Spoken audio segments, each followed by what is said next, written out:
Halo, perkenalkan aku Syifa Mediana dari Prodi Ilmu Komunikasi Universitas Tanjung Pura. Kali ini aku akan membahas 4 materi. Yang pertama, 1. Sejarah jurnalistik. 2. Mengapa jurnalistik termasuk ke dalam komunikasi massa? 3. Undang-Undang Pers Pasal 3 Nomor 40 Tahun 1999. Terakhir, 4 teori pers dan negara penganutnya.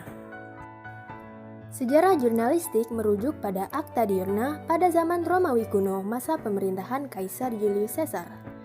Acta Diurna yakni papan pengumuman sejenis majalah dinding atau papan informasi diyakini sebagai produk jurnalistik, pers, media massa, atau surat kabar harian pertama di dunia.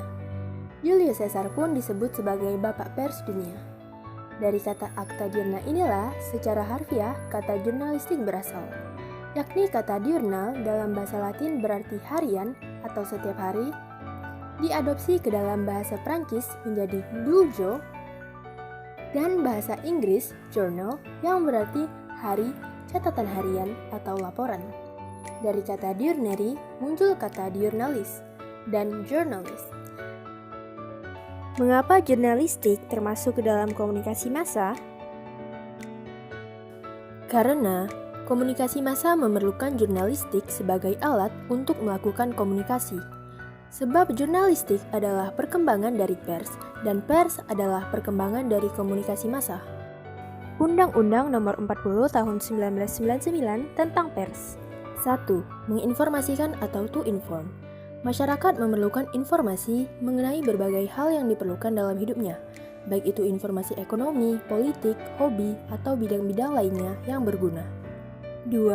Mendidik atau to educate. Informasi dari pers yang disebarluaskan melalui media juga mempunyai fungsi untuk mendidik, mencerdaskan, mengandung kebenaran, dan bisa mendorong untuk berbuat kebaikan. 3. Menghibur atau to entertain. Hiburan yang diberikan pers sepatutnya tidak keluar dari aturan yang berlaku. Hiburan yang bersifatnya mendidik atau netral jelas diperbolehkan, dan yang melanggar nilai agama, HAM, moral, atau peraturan lain tidak diperbolehkan. 4. Pengawasan sosial atau social control. Pers sebagai media kontrol sosial yaitu memiliki fungsi untuk mengontrol, mengkoreksi, mengkritik sesuatu yang sifatnya konstruktif. Artinya, sesuatu yang membangun bukannya merusak atau destruktif. Yang terakhir kita akan membahas 4 teori pers. 1. Teori pers otoriter. Di teori ini, pers mempunyai tugas untuk mendukung dan membantu politik pemerintah yang berkuasa untuk mengabdi kepada negara. Pers tidak boleh mengkritik alat-alat negara dan penguasa. Ditambah lagi, pers jenis ini berada di bawah pengawasan dan kontrol pemerintah. Fungsi pers hanya sekadar menyampaikan apa yang diinginkan penguasa untuk diketahui oleh rakyat. Posisi negara sangat sentral, dan pers menjadi alat untuk menopang dan mempertahankan kekuasaan. Negara yang menganut teori ini yaitu Inggris, Prancis, Spanyol, Jerman, Rusia, Jepang. Yang kedua, teori libertarian.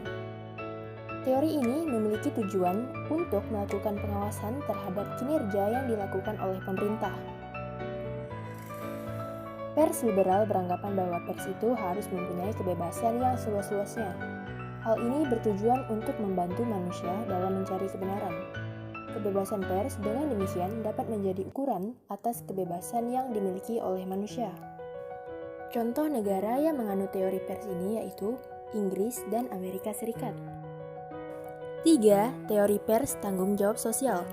Pada teori ini, pers adalah forum yang dijadikan sebagai tempat untuk memusyawarahkan berbagai masalah dalam rangka tanggung jawab terhadap masyarakat atau orang banyak. Teori ini berasumsi bahwa media massa khususnya televisi dan radio frekuensi milik publik. Jadi, apabila media massa dijadikan kendaraan politik suatu partai atau orang, maka sudah melanggar aturan dan norma-norma yang berlaku di masyarakat. Contoh negara yang menganutnya itu negara-negara di Asia dan Amerika Latin. 4. Teori pers komunis. Media massa pada pers teori ini berperan sebagai alat pemerintah dan bagian integral dari negara. Dan media massa mau tidak mau harus tunduk kepada pemerintah. Teori ini disebut juga dengan pers totaliter Soviet atau teori pers komunis Soviet. Pers komunis menuntut agar pers melakukan yang terbaik bagi pemerintah dan partai politik. Sedangkan apabila sebaliknya dianggap sebagai bentuk perlawanan atau immoral, pers dijadikan sebagai alat indoktrinasi massa oleh partai. Contoh negaranya yang menganut Tiongkok, Uni Soviet, Korea Utara. Oke, selesai. Itu dia penjelasan dari aku. Semoga bisa dimengerti dan bermanfaat. Terima kasih. Bye-bye.